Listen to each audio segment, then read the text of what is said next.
सबैजनालाई भक्तजनलाई राधे राधे। म तपाईहरुलाई पितृहरुको तर्पणहरुको विषयमा बताउँदै जाँदै थिएँ है, एक एक पेज गर्दै छोटो छोटो उसमा। अब अस्ति 5 नम्बरको, आज 6 नम्बरको। अब पूजा का विधि भी सर्वथा सहज है, केवल नामों का उच्चारण करना है और जल छोड़ना है। सारी विधि संपन्न करने में अधिक से अधिक 15 मिनट का समय लगते है भनेर यहाँ खाली नाम के गर्नुपर्छ त भन्दा जल चढाउँदाखेरि नाम उच्चारण गर्नु मात्रै हो भनेर यहाँ बताउनुहुन्छ। इतने अल्प समय में केवल पूरे समाज का इतिहास अपने ध्यान में आ जाते हैं, अपितु प्रमुख देवता और ऋषियों के नाम भी कंठस्थ हो जाते हैं, क्योंकि पितृयज्ञ के अंग रूप में ब्रह्मा विष्णु महेश आदि देवता और सप्त ऋषि आदि ऋषियों का भी जलांजलि भनेको और के अरे तर्पण दी जाती है। उसे उत्तर प्रदेश हिंदी संस्थान द्वारा प्रकाशित धर्मशास्त्र का इतिहास देश के प्रसिद्ध प्रखंड विद्वान भारत रत्न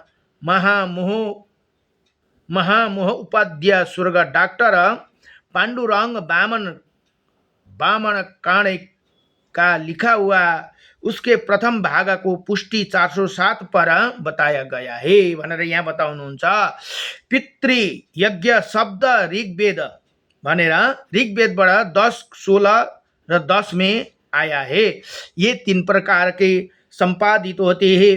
एक तर्पण द्वारा मनु 3 एवं 263 बलि द्वारा मनुस्मृति को कुरा यहाँ 319 एवं प्रतिदिन श्रद्धा द्वारा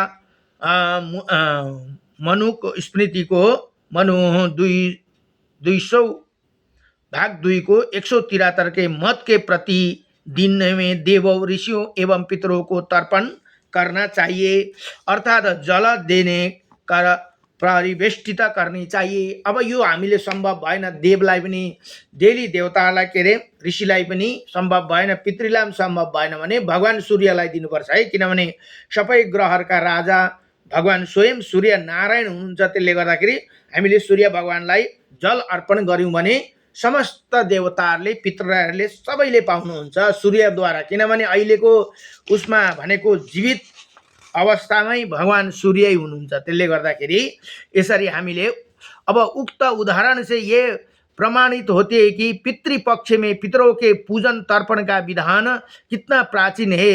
वैदिक काल से इसका परंपरा चली आ रही है भनेर यहाँ बताउनुहुन्छ। एक्चुअली 16 श्राद्धमा गर्ने पितृपक्षको विषयमा यहाँ बताइएको छ। जय जय श्री राधे श्याम।